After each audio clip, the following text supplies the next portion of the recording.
what's the word?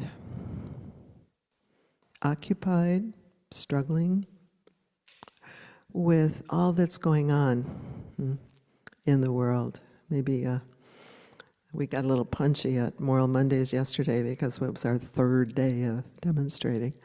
Maybe all the demonstrations have something to do with it, but just really finding it somewhat challenging. And I've been, so I wanted to speak tonight. I wanted us to inquire tonight together with some curiosity. How do we bring our practice out of concept? You know, we can have these concepts about loving kindness or generosity or forgiveness or interbeing. And but then it can be a real challenge to bring it out of concept when we're dealing with something very particular. My husband and I are anticipating several days of house guests, plural, whose political views are dramatically and strongly different from ours, and they're not quiet about it. And we're like, okay, how are we going to do this without divorcing each other, in the process? And, it's one thing to kind of think about loving kindness and interbeing and acceptance, but for us to kind of bring it down to where the rubber meets the road. And I teach often on hatred, as the Buddha did. Hatred never ceases by hatred, but I think that's the word for what I feel sometimes when I read the news.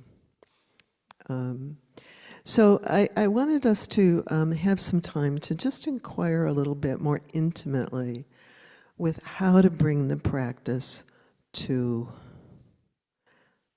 this, whatever the this is for you. And so that's what those papers are, for two purposes, maybe three. One is, I wanted to ask you as we begin, here we have the intention, you come here tonight to inquire into spiritual practice, to really bring your inquiry into, like I just gave you a couple of examples of places where I have to work with this a bit, How do I do this? To really kind of contemplate your own life, your day, your experience perhaps of the news or whatever it is that's going on in your life, and write an inquiry, just a question. How does, it could be general, like how does my spiritual practice, how do I do this? Like hatred never ceases by hatred. Well, how do I do this? When I notice that I actually experience what would be called hatred. How do I do this? So that would be a question. If I were to write it, which I have, if I were to write it down, that would be my question. So I'm going to ask you to just, as we begin tonight, to write a question. We may or may not get to them tonight. You may or may not decide to give it to me, either during or at the end of the evening. I finally despaired. I was trying to put some thoughts together, and I realized that I was trying to fit, as usual, trying to fit way too much into an evening's talk. So I wanted to be kind of alive, like what's juicy, what's really the place of puzzlement, where we're not just sort of spouting spiritual practice, but we're saying, how do I do this? Does that make sense, what I'd like you to... So to just take a moment, before we even begin any further, take a moment and consider what's an inquiry, what's a curiosity that you have about how do I live into this aspect of spiritual practice in this very, very specific circumstance. Okay? So just take a minute or two and write that down. And again, you may or may not give it to me. I would love to have them, by the way, because it will help to guide a future teaching. Can you let yourself be curious about a place where you are not yet enlightened? Soon, but not quite. Not quite yet enlightened.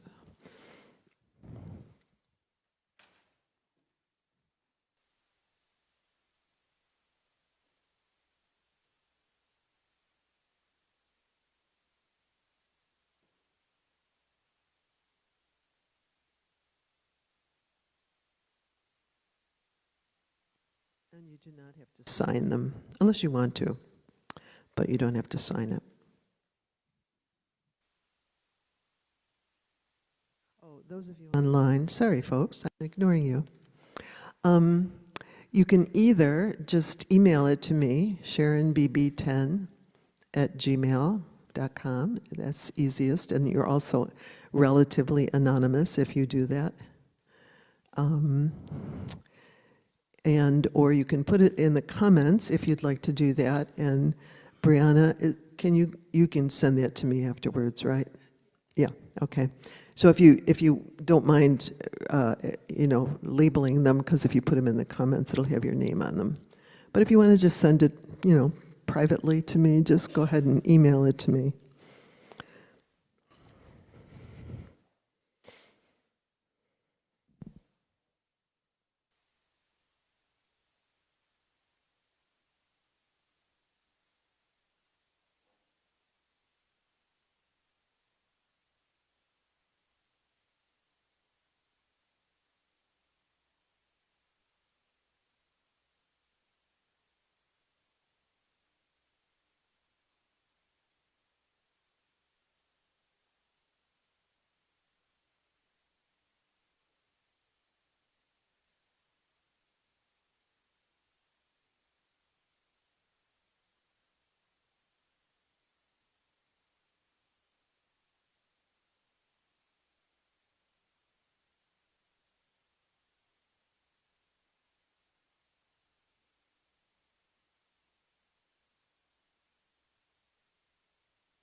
Often what we want to do when there's a difficulty like what we're contemplating is we either want to not notice it,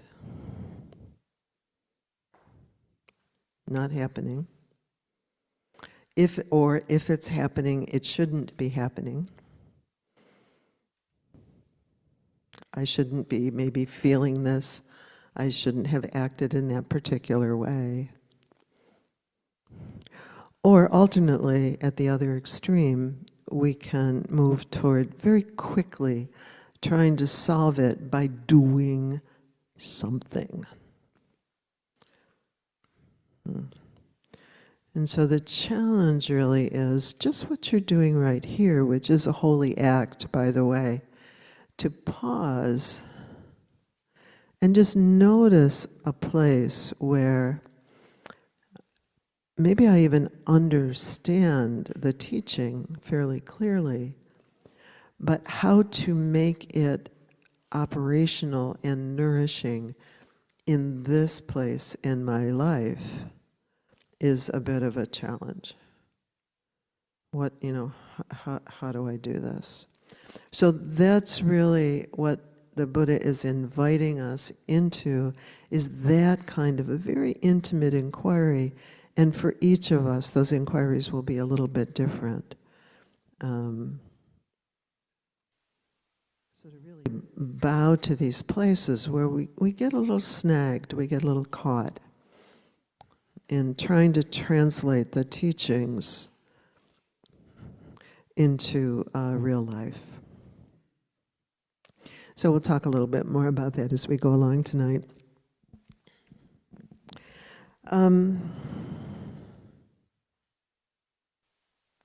What I'll probably say quite a number of times is it actually doesn't matter so much what we do.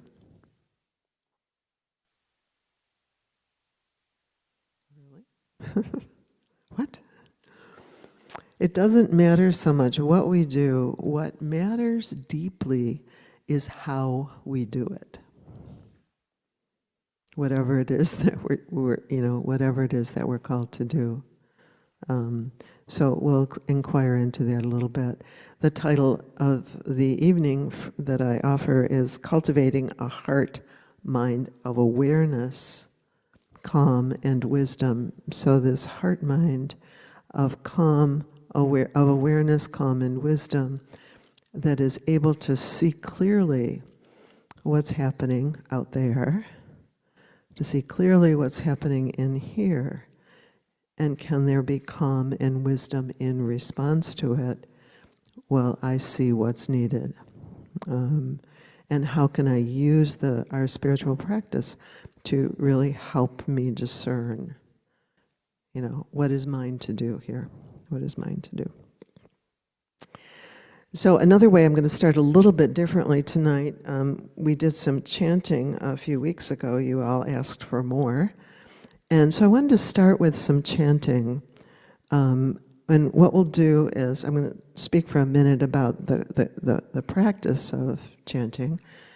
And then Brianna will offer, the offering is Amma Tanasanti, who is chanting. And I'll tell you about that. But we'll just offer the chanting, then move directly from that into meditation, where you can just be with whatever your practice is. So I won't really speak anymore. And if there is some echoes from the chanting in your body, in your mind, to really enjoy that, to really let it be there and let it be nourishing. If there isn't, don't worry about it. But if there is, to let that be part of your meditation. And otherwise, just shift over to whatever the usual object of meditation is. So I'm going to talk just another couple minutes about the chanting itself, then I'll ring the bell, then we'll hear the chanting, and then we'll just go to silent practice for a bit. Okay? This description is from the Tibetan Book of Living and Dying, and Sogyal Rinpoche speaks about the definition of mantra, he says, is that which protects the mind, that which from negativity, or that which protects you from your own mind. And what he's referring to there is, when something difficult happens and your own mind goes berserk, either with how it's somebody else's fault, or here's what, I have to figure out what to do. So the definition of mantra is what helps protect our mind from negativity externally, and also from our own mind, which demands a solution, which can demand a solution before there is a solution. When you are nervous, he says, disoriented or emotionally fragile, chanting or reciting a mantra can change the state of your mind completely by transforming its energy and atmosphere. We're just addressing the energy of our minds. How is this possible? Mantra is the essence of sound and the embodiment of the truth in the form of sound. Each syllable is impregnated with spiritual power, condenses a spiritual truth, and vibrates with the blessing of the speech of the Buddhas. It is also said that the mind rides on the subtle energy of the breath, which moves through and purifies the subtle channels of the body. So when you chant a mantra, you are chanting your breath and energy with the energy of the mantra, and so working directly on your mind and subtle body. Before I forget, which I will likely do later, this mantra this is Amma, and she is chanting the three refuges. Refuge in the Buddha, I'll read it to you, refuge in the Dharma, and refuge in the Sangha. There is a page on my website, which is simply sharonbb.org. Easy to remember, easy to find, chanting. This is the first chant on the website. You got it. You can go home, you can listen to it 400 times if you want to. So the first, she'll sing it 3 times. The first one, what it says, whatever beings are here assembled, whether terrestrial or celestial, we salute the perfected Buddha, revered by gods and men. May there be well-being. So it's refuge in the Buddha,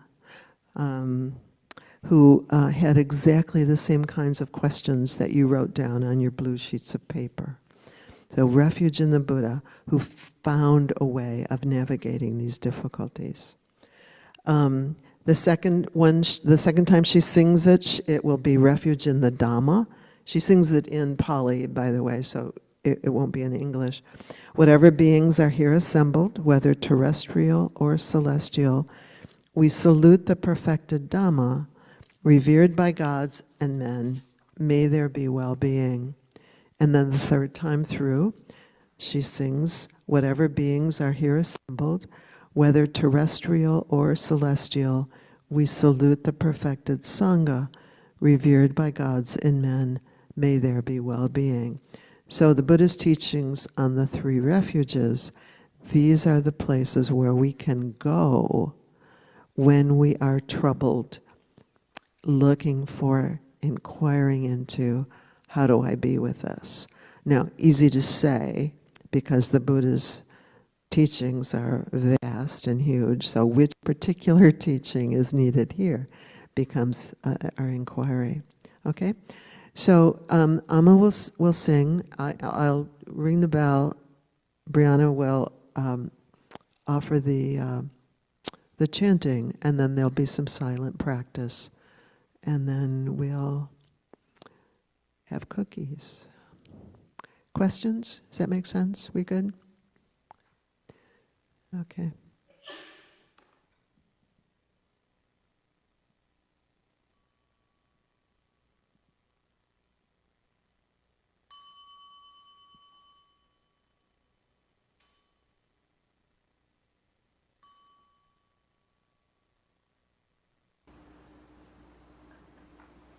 Yani Rabutani Samangatani Umani Vayani Vayatareke Tatagetam Deva Manu Sapujita Buddha Namasamasu Atiyotu Yani Dabutani Samangatani Umani Vayani Vayatariki Tatagetam Deva Manu Sapujita Dhamma Namasamasu Atiyotu Yani Dabutani Samangatani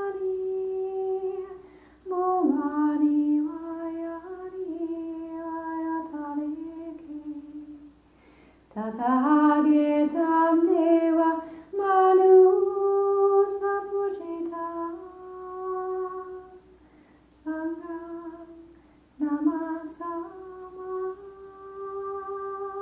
Satiyotu.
In the Buddha, the Dhamma, and the Sangha, I take refuge until enlightenment is reached. By the merit of generosity and other good deeds, may I and all sentient beings attain full, complete, and incomparable enlightenment.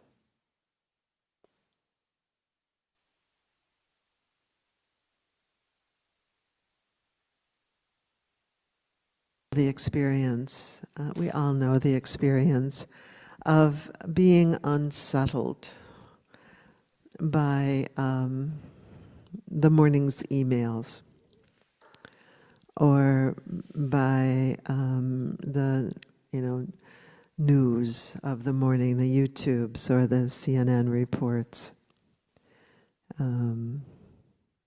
We all know the story about the Buddha and the chariot ride, where he had lived in this very protected world and then went out into the world and saw, a person who was sick and a person who was old and a person who was dying or dead, and realizes, like, oh my gosh, in this world of form, yucky stuff happens. And I was thinking, if he were alive today, all he'd have to do is turn on CNN in the morning. He wouldn't need a chariot, that he just, all he needs to do is open up his email and he's, right there. It's like, oh my gosh, yucky stuff happens. How, he thought, how can I be happy if all this icky and bad stuff happens? Not only happens, but happens to everybody. He asked his charioteer, he says, really? This is everybody? And he said, yep. No matter what you do, no matter how virtuous you are, no matter how wealthy you are, no matter how many wonderful connections you have, yep, difficult stuff happens. It's just how life is in this world of form, and this planet. You've heard me say, Jack Kornfield always says, if you want it to be different, well, first of all, it's too late. You have to be born on a different planet, and here you are on this one. And the way things work on this planet is difficult stuff happens to everybody.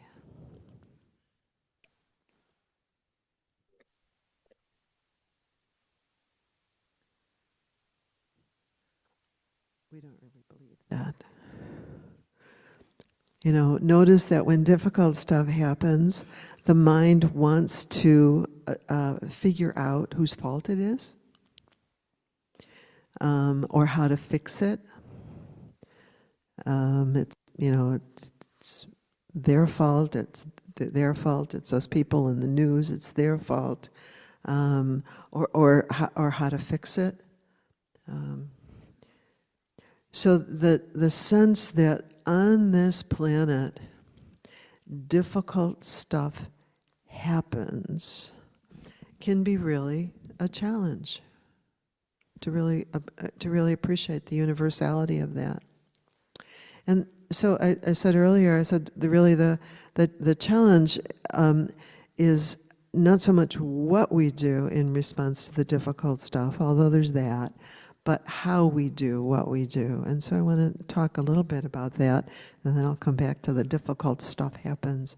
I want to tell a story. Years ago, my family was going through a very difficult time because we had a very beloved family member who was deep in the throes of addiction in ways that were, extremely painful and very dangerous.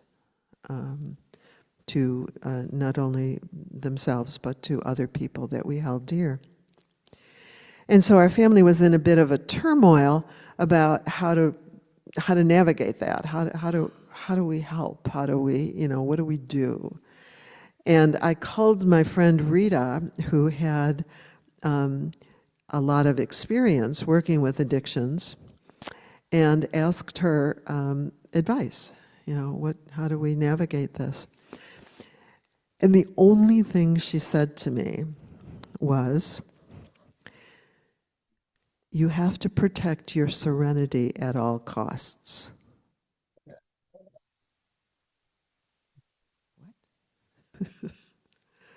That's the advice you're giving me? I have to protect my serenity at all costs? And yeah.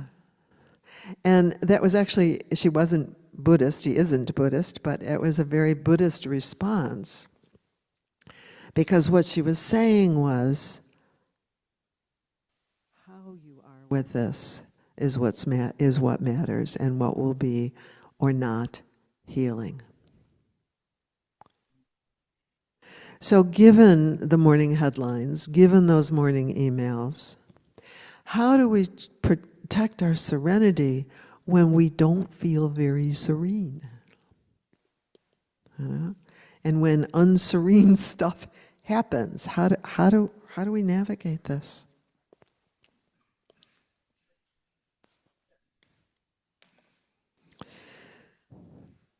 Angel Kyoto Williams says, grace is the composure. Grace is the composure that comes naturally when the mind isn't able to move us from the details of this moment.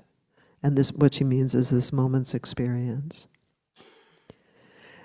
And so what that's referencing, what it's pointing to, is that if we can cultivate a quality of serenity enough to be fully and kindly present with experience as it is, grace is the composure and the insight that comes naturally and that will tell us what to do. What, if anything, to do.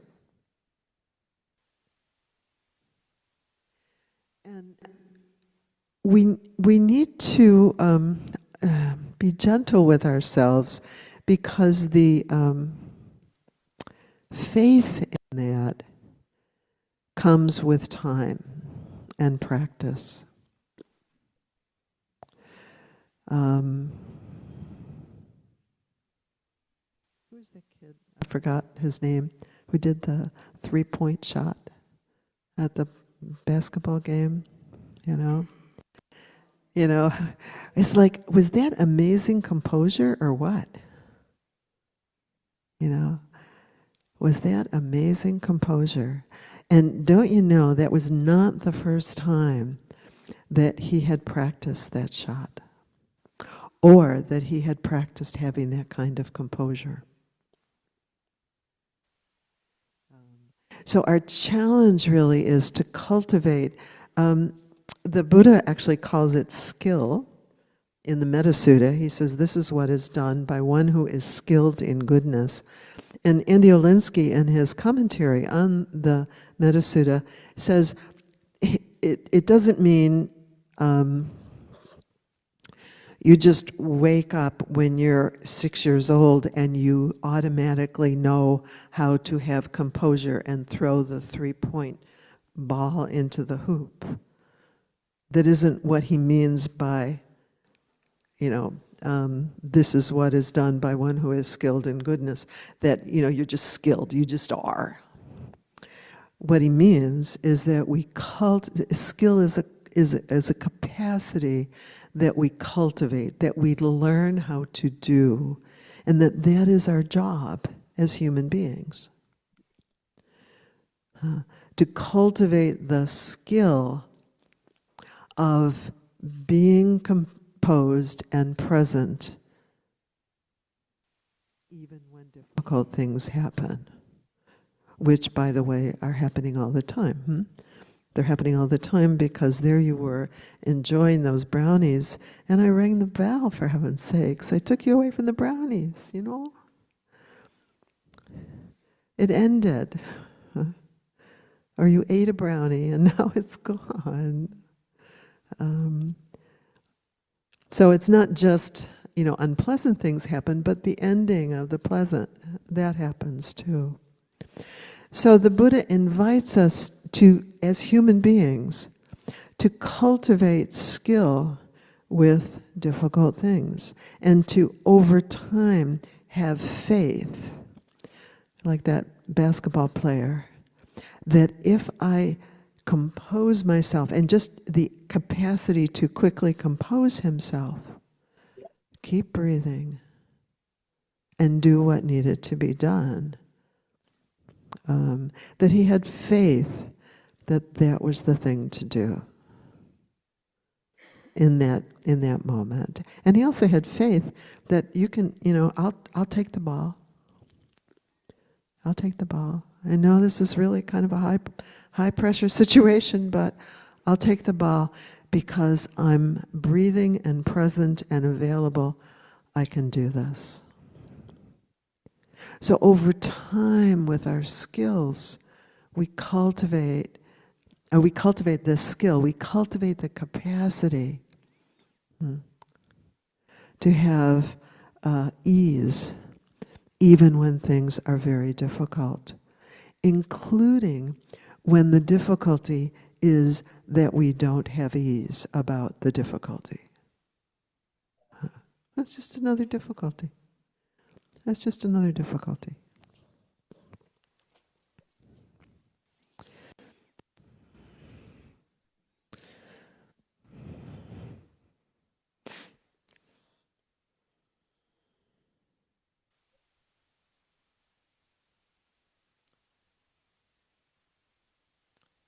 So, where to begin?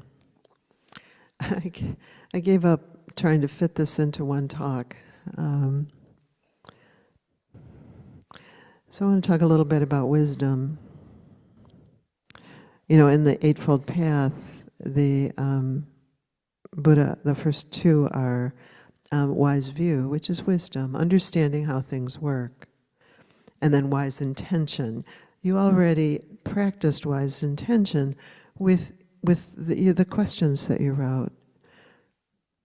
Here's something that I'm finding a little challenging. My intention is to be skillful with it. I don't know quite how to do that. Wise intention, there's a real wisdom there. But wise view, just plain wisdom, which is not just cerebral, not just a thought, but really seeing and cultivating the skill to accept how things are on this planet. How things are on this planet, the ups and downs of life, externally, out there, internally, are ordinary.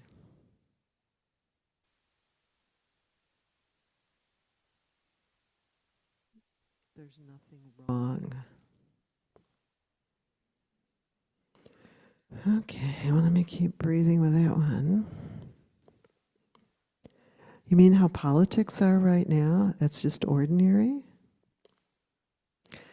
Yes. There's nothing wrong as far as it goes? Yes.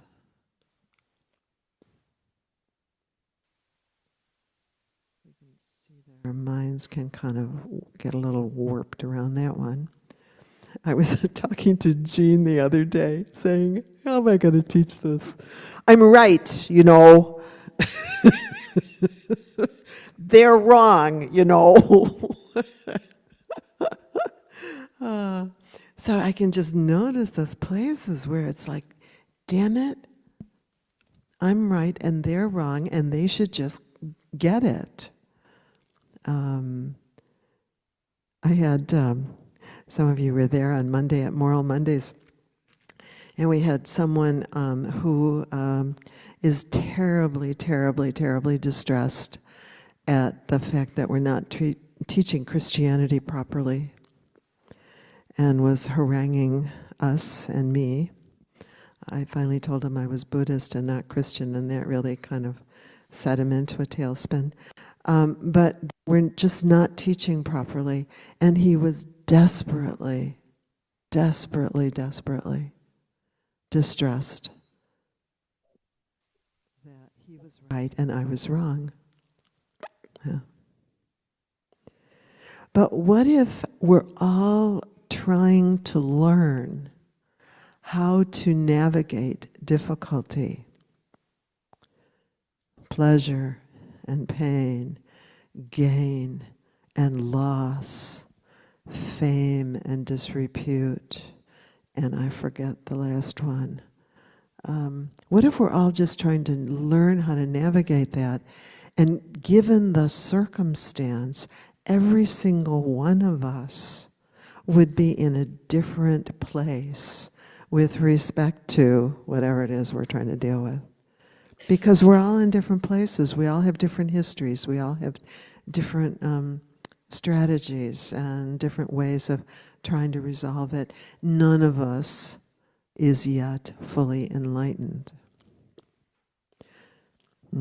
So the fact that there are difficulties and that we get caught, and that other people have difficulties and get caught sometimes very badly,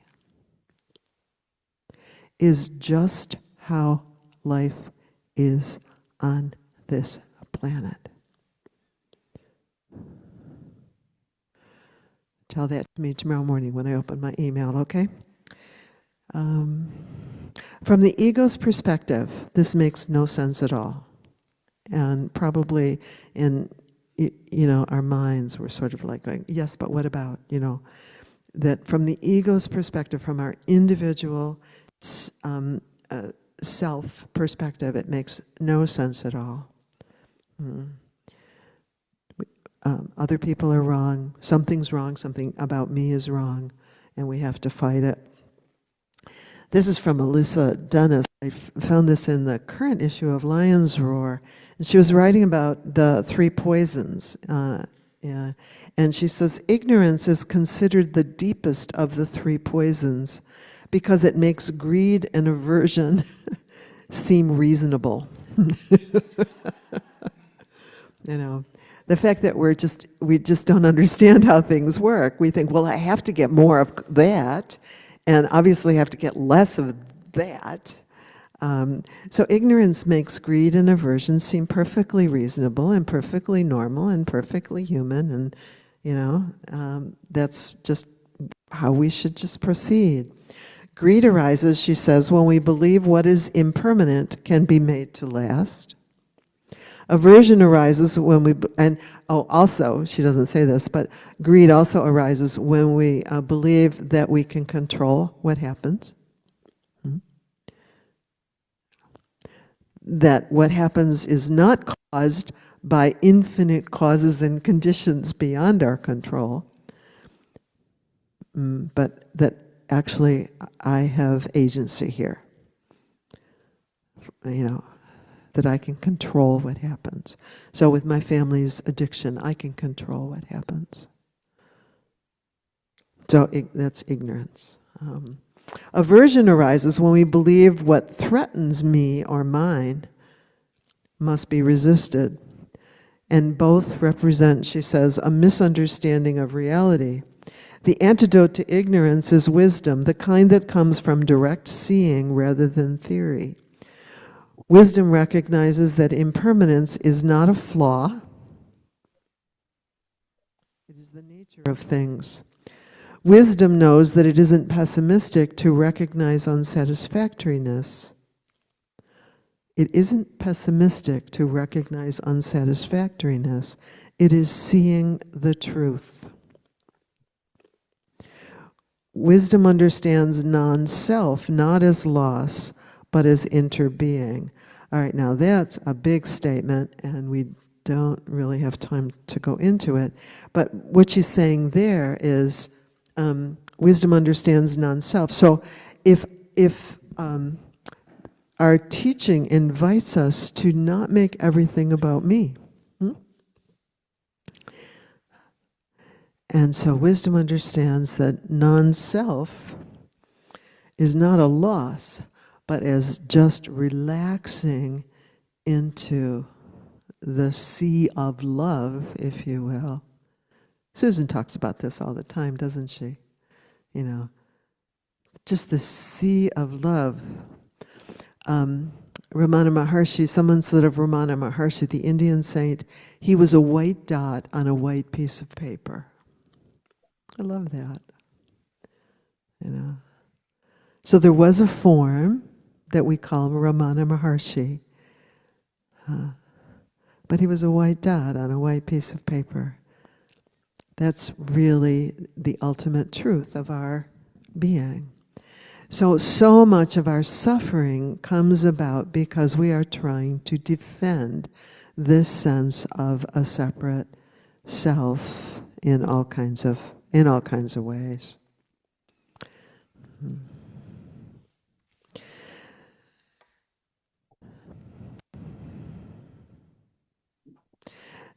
The spiritual teacher almost describes 3 levels of our general mindset. One is we can be guided exclusively by our more animal natures, our animal instincts to survive physically and emotionally, to be safe and protected in our own social tribe, to have power and agency over others, reacting impulsively to pain and threat with fight or flight or freezing in the many, many forms. And I believe this is the level of, me and so many of us and some politicians and their followers who delight in telling it like it is. Telling it like it is, which means you just act like a lizard, and you speak, you think, you speak, and you act from this what Almas would call this lizard brain, this sort of reactive brain that we all have. And then it doesn't matter what else happens. You just react from that brain. The second level is learning to love in human form, in relationship, and learning to love ourselves and one another as limited and fallible. Okay, so that then extends outward to all those other beings as well, who are limited and fallible. It's just part of being human.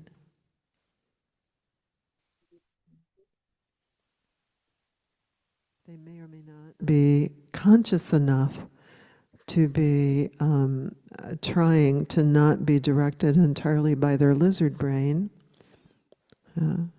But ideally, that's what we're working on. Anybody ever have the experience in relationship of being overcome by your lizard brain? No, probably not. And then the third level is what Almas calls angelic, a deeper level where it integrates our spiritual nature, our white dot on our white piece of paper nature, which is true for all of us, But we don't know it. We're ignorant. We don't know that. We don't recognize that. We don't live from there in a more complete way. I came across something, Carolyn Mace, the healer, has a different metaphor, which I found useful. She said it's like we live in this high-rise apartment building. And some of us live in the basement pretty much all the time, and that's that lizard place where we just react and we try to control and we try to get everybody to do things according to me and how I want it to be. And we get upset if it's unpleasant and think it has to do with me. And then gradually we kind of become aware that there are different levels to this building, and that we could move to the first floor where there's awareness of this happening. That we cultivate the capacity to be aware that this is happening, and we cultivate skill in navigating it. And then we also sort of gradually become aware of those levels again, those ones that Susan speaks of, where there's a penthouse up there, and you can just see really, really far and broadly. And you see storms come and they go, and people walking around and bumping into each other or not, and so these different kind of levels of awareness, but not levels of how things are. How things are is a given. It's not wrong. It's just how things are. It's what the Buddha discovered, and then he set about, how do I live with this happily? And it took him a whole bunch of years of practice and inquiry and curiosity. So I think I want to stop there tonight. Oh dear. Because I just want to note that your questions are really like the Buddha's question. When he was out there looking at people who were sick and aging and dead, he said, how do I do this? And you just did the same thing tonight. You wrote a question. You said, okay, here's this. How do I do this? So to just keep inviting that curiosity and that inquiry. So I just want to maybe leave us with the blessing of the curiosity itself as a really wholesome thing that you are doing, without requiring that there be an immediate answer. We'll try to talk a little bit more specifically about working with the difficulty with that quality of presence. But in order to do that, it's really important to kind of have a sense that it's not wrong to have difficulties or to be stuck or to be caught. Okay? I wanted to end with, I want to hear Amma again. When I recorded this actually one time when Amma and I were teaching together, because we used to beg her at the end of our evening and when we were on retreat, would you sing to us? Would you sing us to bed, please? So she'll sing us to bed here tonight. Same mantra. It's on my website. You can go home and play it for yourself. But here's Amma singing us to bed.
in the Buddha